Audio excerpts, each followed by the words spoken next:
No solamente dar una ley y ya, sino que simplemente hay que tener estos mecanismos de seguimiento. Nosotros estamos enlazados vía Zoom con Carlos Casas, profesor principal de Economía de la Universidad del Pacífico. Bienvenido, señor Casas, a Exitosa. Buenas tardes, buenas tardes, sí, ¿qué tal? ¿Cómo están? Muchas gracias por la invitación. Muchas gracias. Por favor, usted nos podría explicar de manera didáctica para poder entender, porque los temas económicos son algunas veces difíciles de entender, para que todos sepamos qué es lo que se ha hecho en este primer año en la Comisión de Economía. En calidad regulatoria, ustedes dicen que los proyectos están en rojo, jalados. ¿Por qué? ¿Cuál es el principal argumento y cuáles son los proyectos más importantes? A ver, para entender el análisis de impacto regulatorio, ¿no? Y la calidad regulatoria, hay que tener en cuenta que existe un reglamento que se aplica a todas las entidades del Poder Ejecutivo para poder hacer este análisis. Y básicamente, ¿qué es lo que implica? Implica, y para solucionar un problema, por ejemplo, podemos tener que la calidad de la educación no es buena, digamos, ¿no? Algo que ya sabemos. Entonces, se va a formular alguna política pública orientada a ello, a mejorar la calidad de la educación.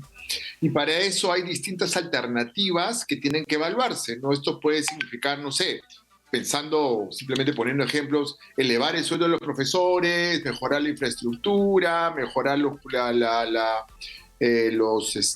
programas, etcétera. Y lo que se hace en este impacto es evaluar todas estas alternativas y ver cuál de ellas tiene el mayor impacto en la población, que es a la que se quiere beneficiar.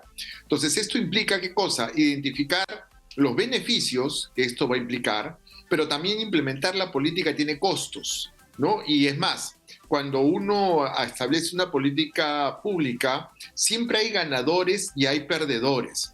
Entonces, eso es lo que implica lo que se conoce como el análisis costo-beneficio, ¿no? Ver quiénes son aquellos que se benefician, estimar estos beneficios, quiénes son los posibles perjudicados, estimar los costos que podrían tener, el perjuicio que podrían tener, y hacer una comparación. Y en general, debería hacerse un ranking de todas las alternativas posibles, y aquella que muestra que los beneficios son mayores, o sea, los beneficios netos, o sea, los beneficios son mayores que las pérdidas en mayor medida, debe ser la política a escoger.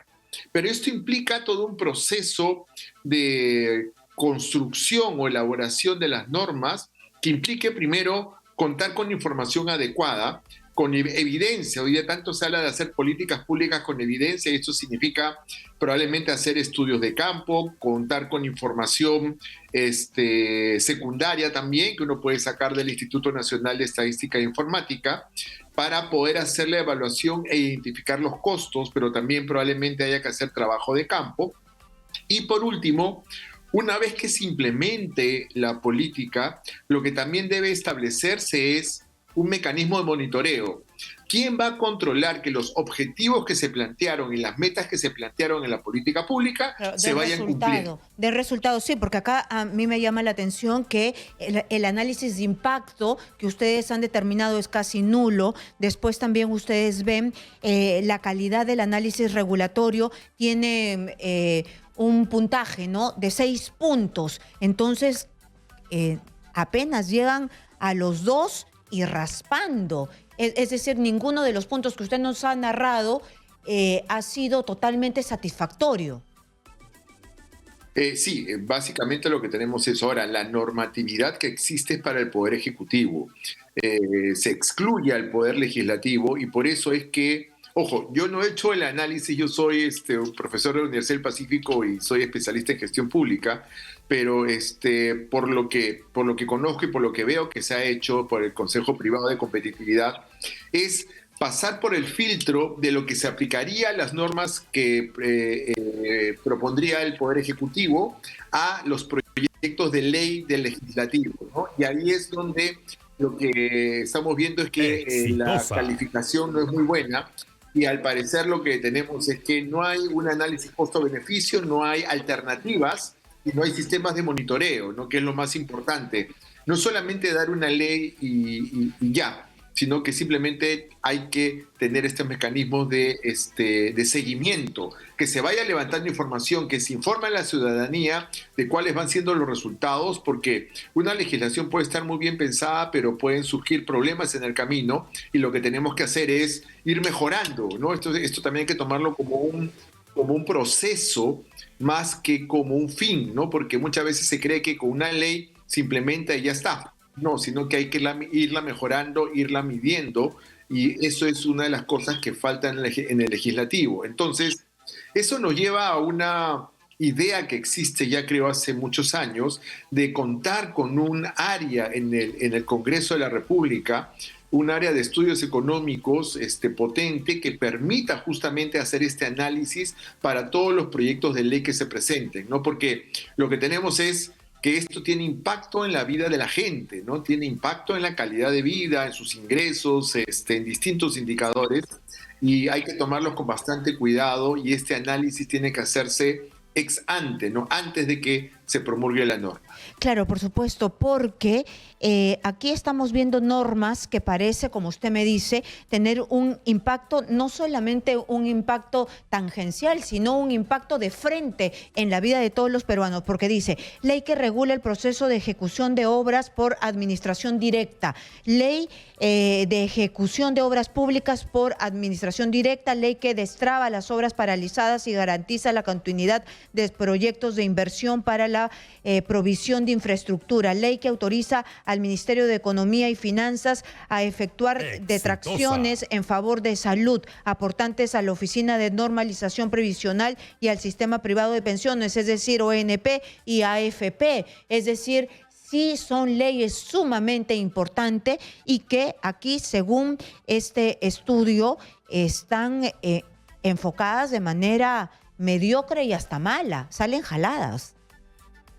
Sí, y ahí es lo que se ve que no se toma en cuenta en muchos casos el impacto fiscal que esto puede tener, ¿no? En el Perú hemos estado con problemas fiscales debido a la crisis del COVID, y hay recursos que son escasos, ¿no? Entonces, hay mucha buena voluntad quizás de parte del legislativo de tratar de cubrir ciertas necesidades, pero también tiene que hacerse una priorización.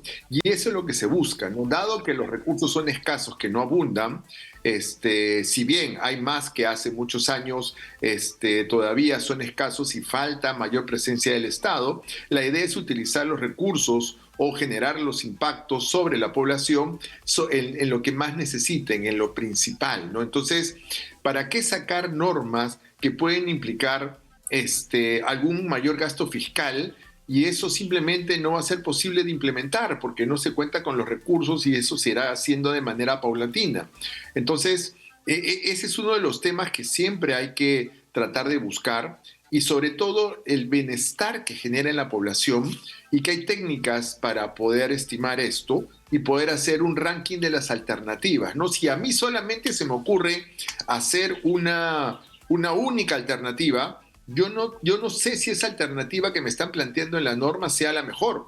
Capaz hay otros caminos. Si uno ve la experiencia internacional, se solucionan problemas de pensiones, por ejemplo, a través de distintos instrumentos o distintos metodologías, ¿no? Entonces, el plantear una sola no me da la certeza de que sea la mejor decisión a tomar, ni que vaya a tener el mejor impacto en la población, ¿no? Y como sabemos, todo el tema pensionario es un tema bastante sensible para la población. Entonces, a veces se tiene un ímpetu debido a las necesidades de la población, pero, digamos, hay que tomarnos un poquito más de tiempo para poder hacer estos análisis y contar con una oficina especializada en el Congreso que permita hacer este análisis de calidad regulatoria, de impacto regulatorio, que es algo que se impone a nivel internacional, se está haciendo cada vez más. Como le digo, para el Poder Ejecutivo ya existe una normatividad y sería ideal que el Congreso lo pudiera incorporar, porque al final, si vamos a tener normas que no tienen un impacto importante, Uno, se Muy bien. deslegitimiza el Congreso